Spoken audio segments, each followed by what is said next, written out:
Hello everyone. JEE mains की daily PYQ series में sequence and series के इस क्वेश्चन में हमें एक गिवन सीरीज है सम की फॉर्म में जिसकी वैल्यू 5 के बराबर है। तो हमें 50d की वैल्यू फाइंड करनी है।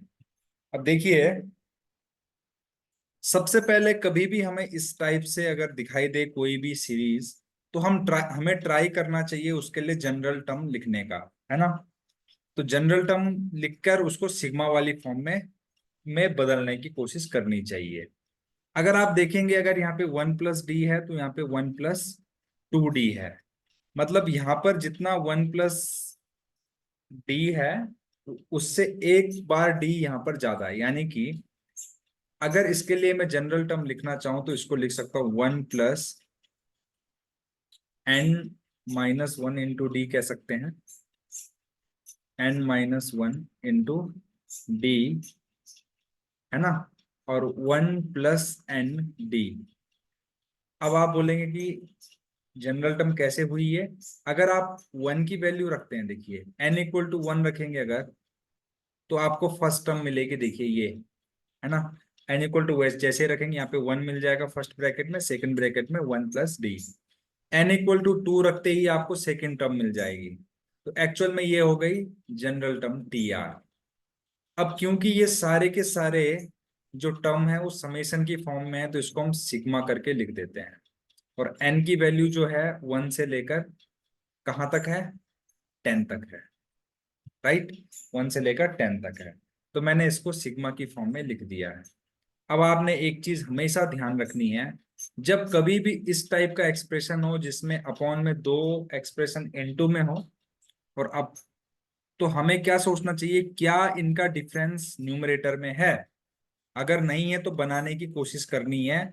एक्चुअल में इस चीज को बोला जाता है पार्शियल फ्रैक्शन। तो हम ऐसा करते हैं। तो चलिए हम क्या करेंगे, 1+n-d -1+n-1 इंटू डी लिखेंगे। तो एक्चुअल में ऊपर आएगा d, तो हम क्या करेंगे, d से डिवाइड कर देंगे, है ना। एक्चुअल में फर्स्ट स्टेप में हमने क्या किया, d से इंटू और d से डिवाइड किया, है ना। तो d से इंटू किया तो अभी ऊपर देखिए d ही लिखा हुआ है। अगर आप ध्यान से देखेंगे तो 1+n-d में से 1+n-1 d घटाएंगे तो d बचेगा ऊपर, और अपॉन में आ जाएगा 1+n-1 इंटू डी और 1+n-d। अब इसको आप सेपरेट करके अगर लिखेंगे तो सिग्मा n=1 से लेकर 10, सेपरेट करके लिखते ही 1/d, ये कुछ हो जाएगा 1+n-d upon 1+n-d into 1+n-1 into D. Similarly -1+n-1 into D upon में 1+n-d और 1+n-1 इंटू डी हो जाएगा। तो अब देखिए ये और ये कैंसिल हो जाएगा और ये कैंसिल हो जाएगा। तो एक्चुअल में ये कुछ इस तरीके से हो गया, सिग्मा n=1 से लेकर 10 1/d, और ऊपर क्या बचा, यहाँ पर ये पूरी टर्म कैंसिल हो गई, 1/1+n-1 into D -1/1+n-d, right. इस तरीके से इसको लिखा जा सकता है। अब आगे क्या करें, इसके बारे में कैसे सोचते हैं, देखिए इस सिग्मा को हम ओपन कर देते हैं। मतलब n=1, n=2, n=3 रख के इसको ओपन कर देंगे। तो देखिए जो d है, d इज अ कांस्टेंट, तो d को हम बाहर कर सकते हैं सिग्मा से इजीली। और इस समेशन को ओपन करेंगे, n पहले 1 रखेंगे तो आएगा 1/1 -1/1+d। फिर नेक्स्ट टर्म में आएगा प्लस करके 1 जैसे n=2 रखेंगे तो यहाँ पे आएगा 1/1+d -1/1+2d, right. Plus 1/1+2d -1/1+3d। ऐसा करते करते करते जो हमारे पास लास्ट में आएगा वो आएगा 1 plus 9d minus 1 upon 1 plus 10d, ये आ जाएगा हमारे पास, है ना।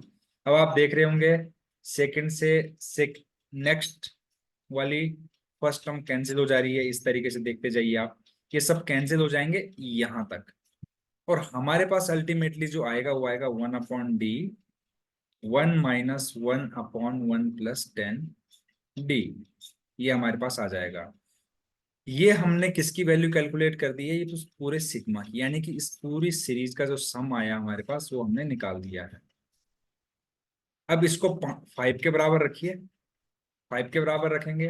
अब ये डी को हम दूसरी साइड लेके जा सकते हैं, यहाँ पर हम एलसीएम ले सकते हैं, तो ये 1 plus 10d minus 1 upon 1 plus 10d is equal to 5d, 1 से 1 कैंसिल हो जाएगा, और ये 1 प्लस 10d को हम दूसरी साइड लेके जाएंगे तो आएगा 5d plus 50d square is equal to 10d।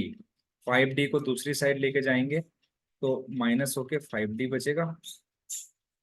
अब देखिए d की वैल्यू 0 तो है नहीं, है ना, d की वैल्यू 0 तो है नहीं, ओके। तो d की वैल्यू अगर 0 नहीं है, ऐसा हालांकि यहाँ पर बोला तो नहीं गया है ना। दूसरा देखो, डी की वैल्यू अगर 0 होती तो ऑप्शन में 0 होता, तो अगर डी 0 नहीं है तो हम यहाँ से यहाँ कट कर सकते हैं, तो हमें मिलेगा 50d इज इक्वल टू 5, जो हमसे इस क्वेश्चन में पूछा गया था। तो इस क्वेश्चन का जो आंसर है वो है ऑप्शन नंबर 2। अगर आपको सॉल्यूशन अच्छा लगे प्लीज चैनल को लाइक शेयर और सब्सक्राइब करना बिल्कुल ना भूलें। Thank you very much.